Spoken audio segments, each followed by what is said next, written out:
So I almost have the impression that the electricity is moving from an economy, from an industry where the pressure was on cost, lowering costs, reducing the levelized cost of electricity, to an industry where the pressure is on value creation, on doing something else, because now we already reach a point where marginal costs are almost zero.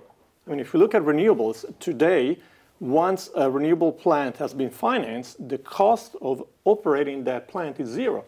So obviously, whenever we need electricity, that plant will be called first to produce electricity over and above any other energy source. So that is, to me, a no-brainer. So we are in an economy where reducing the cost of producing electricity is no longer something that is going to be a differentiator for companies. What is the real interesting part? The fact that you can use electricity as an entry point to sell new services, to sell new products. Just an example, we know of companies that today propose electricity models or energy efficiency models to households, not because they want to reduce the electricity consumption of those households and therefore make a margin on that, but because they want to get a contact, get into that household and sell them additional services that are possible because of those electricity services they sell. So in a nutshell, we see an evolution of an industry that was based on traditional engineers with excellent, outstanding technological capabilities, but very focused on electricity production, on asset utilization, maximization, to an industry where you need more competencies, where you need an understanding of the customer, you need an understanding of the integration of different energy sources, you need an understanding of how your sector is going to play a role in the bigger economic ecosystem.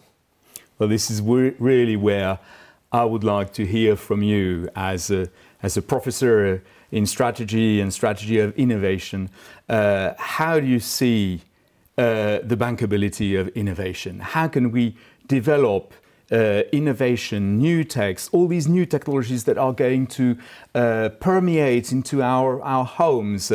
How do you finance this against the background that you've described? Zero marginal cost, new value creation, no energy supply, but supply of services. How does that work? What's about innovation in that landscape? It is a major transition. I mean, if you look at the past, large international oil companies used to have large reserves because they had to invest to search for new resources, and that was basically their strategy. Today, it is virtually impossible for a single organization to invest and innovate in each and every area of the electricity sector. And what do you need to do? You use typically an open innovation model. You rely on a network of startups, of potential innovators. You tend to create links, either formal or informal, with those startups. And you have to follow the evolution of those ideas very, very closely so that as soon as they become operationally feasible, you tend to either reintegrate them back into your company or you're going to have shares in the organization. In my view, I think it is impossible for a single organization to close the innovation process, to manage everything internally. Even in the electricity sector, you have to rely on new ideas. You need to rely on collaborations with schools, universities, new startups. And it is not a coincidence that a lot of large energy companies, especially electricity companies, do have departments that resemble the venture capital department of a bank, of a large VC organization. Yeah, so what we're saying, isn't it at the end of the day that in actual fact, the value that was embedded in energy trade in the past, isn't this value now shifting to human capital? Absolutely. I completely agree. And that's why we are so proud of seeing a lot of managers, a lot of experts from the energy sector coming to our programs and basically asking us, how can I possibly enrich my skills? How can I integrate or complement my technological skills with something else, with something that has to do with marketing, with an understanding of consumer behavior, an understanding of the service business. And at the same time, we do see a lot of professionals from the IT sector, that is absolutely incredible, coming to us asking for a training on energy because they do have the extra skills that they need to perform well in this new environment, but they need to understand the overall ecosystem of the energy sector. And to me, that is a fascinating transformation. That, by the way, has also one implication, which is, in my view, very, very important, which is the progressive penetration or the progressive increase of the number of women in the energy sector. What used to be a very male-oriented industry is becoming something much more gender balanced, which in my view is absolutely fantastic. So in actual fact, what fascinates me is in what you've just said is that we can see that the energy matters are expanding way beyond their boundaries, that everyone is today concerned with energy, no matter where you live, no matter where you are. You know, whether you are in the manufacturing sector, you are in the consumer goods sector, whether you are in the banking consulting sector, you have to have some relatively high level command of energy, carbon and climate issues.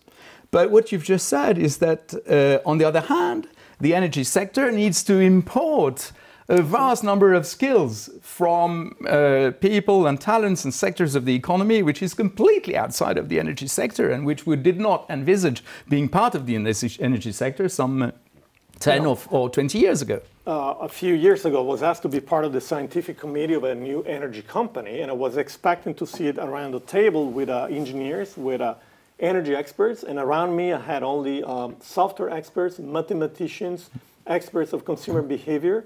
And I asked myself, is that energy? Yes, that is energy, and it's energy of the future. What about you, Andrea? What would you do if you were the CEO of a big or not so big company? What would be your priority? How would you address the energy transition going forward?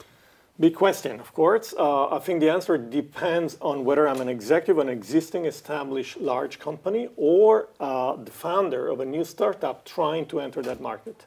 Because in the first case, I will have to obviously understand where new competitors arrive, what are the risks that I face, what are the inflexibilities of my business model. In the second case, I will have to identify entry doors into the industry and understand how I can possibly be the disruption factor. But I think for both of them, there is one thing that I would do, which is training, training, and training. I know that I need in my organization new skills. I know that I need technologies. I need people able to understand technologies, but also to talk to the businessman, to talk to customers using a language which is not only megahertz and kilowatt hours, but also the language of users. And for that reason, I will just invest in training as much as I can.